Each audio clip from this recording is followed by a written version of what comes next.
अस्सलामुअलैकुम and welcome to our channel. आज से हमने डेवऑप्स का सेकंड टूल डोकर स्टार्ट करना था, बट डोकर स्टार्ट करने से पहले हमें वर्चुअलाइजेशन का पता होना बहुत ज़रूरी है।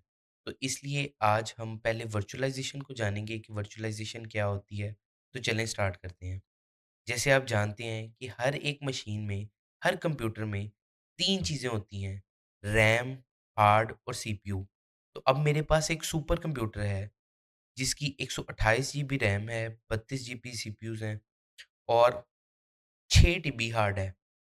और मेरा यूज़ जो है वो बस 8 जीबी रैम, 2 सीपीयू और 100 जीबी हार्ड का है। तो इसका मतलब है मैं अपने रिसोर्सेज़ को ज़ाया कर रहा हूँ। अब हमारे पास फ़िज़िकल सर्वर तो एक ही है, मगर मैं उस पर चाहता हूँ कि मल्टीपल ऑपरेटिंग सिस्टम्स इंस्टॉल करके बिल्कुल सेपरेट मुख्तलिफ़ मशीन्स इसके ऊपर बना लूँ ताकि मेरे रिसोर्सेज़ ज़ाया ना हों। और मैं एक ही सर्वर पर मुख्तलिफ मशीन्स बना सकूँ। तो इस तरह जो एक फ़िज़िकल सर्वर पे आप मल्टीपल मशीन्स बना रहे होते हैं, इन मशीन्स को वर्चुअल मशीन कहते हैं। अब वर्चुअलाइज़ेशन आपने समझ ली कि क्या होती है। इस ये 3 तरह की होती है।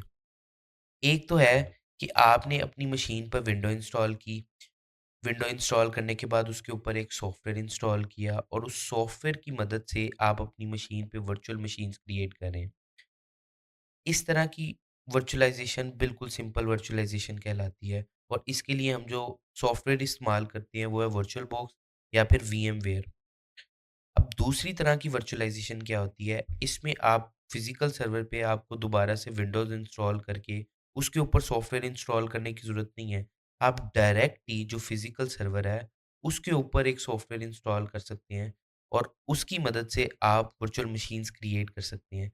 तो इस तरह की जो वर्चुअलाइज़ेशन है, वो कर्नेल लेवल वर्चुअलाइज़ेशन कहलाती है और इसके लिए हम जो सॉफ्टवेयर यूज़ करते हैं, वो है ESXi, जो कर्नेल के ऊपर डायरेक्ट इंस्टॉल होता है, तो इसलिए इसको कर्नेल लेवल वर्चुअलाइज़ेशन कहते हैं।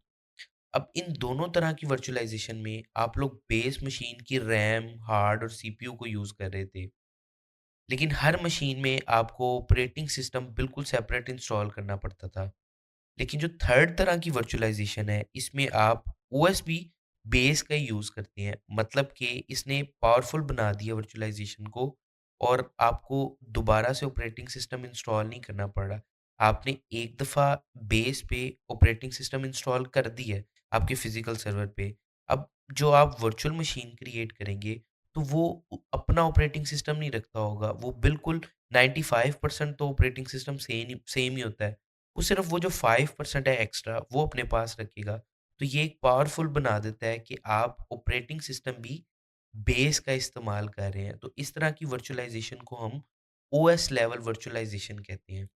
अब इस तरह की वर्चुअलाइज़ेशन करने के लिए जो टूल यूज़ होता है, उस टूल को डॉकर कहते हैं और डॉकर की मदद से आप जो वर्चुअल मशीन क्रिएट करते हैं, उसको कंटेनर कहते हैं। उम्मीद है आप लोगों को तीनों तरह की वर्चुअलाइज़ेशन की समझ आ गई होगी।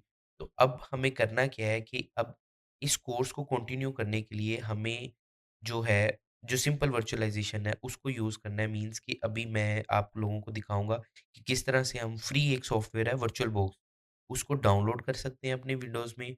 डाउनलोड करने के बाद उसको इंस्टॉल करेंगे और इंस्टॉल करने के बाद उसमें हम लोग युबुंटू को इंस्टॉल करेंगे ताकि उस युबुंटू पे हम मज़ीद आगे प्रैक्टिस कर सकें। तो हमारा सारा जो कोर्स है नेक्स्ट उसी युबुंटू के ऊपर चलेगा। मीन्स कि मैं अपने अभी कंप्यूटर में जो कि मेरा कंप्यूटर है, अगर मैं इसी विंडो को इस्तेमाल करूँ तो मैं कुछ ख़राब कर सकता हूँ, उसमें गलत कुछ इंस्टॉल हो जाएगा, तो मेरा जो पर्सनल यूज़ है वो भी डिस्टर्ब होगा। तो इसलिए मैं अपने कंप्यूटर में वर्चुअलाइज़ेशन करूँगा, एक सॉफ्टवेयर इंस्टॉल करूँगा वर्चुअल बॉक्स और उस वर्चुअल बॉक्स के ऊपर एक वीएम क्रिएट करूँगा वर्चुअल मशीन, जो कि यूबुंटू ऑपरेटिंग सिस्टम की होगी और आगे हम जितना भी डेवऑप्स का कोर्स करेंगे उसी मशीन के ऊपर करेंगे।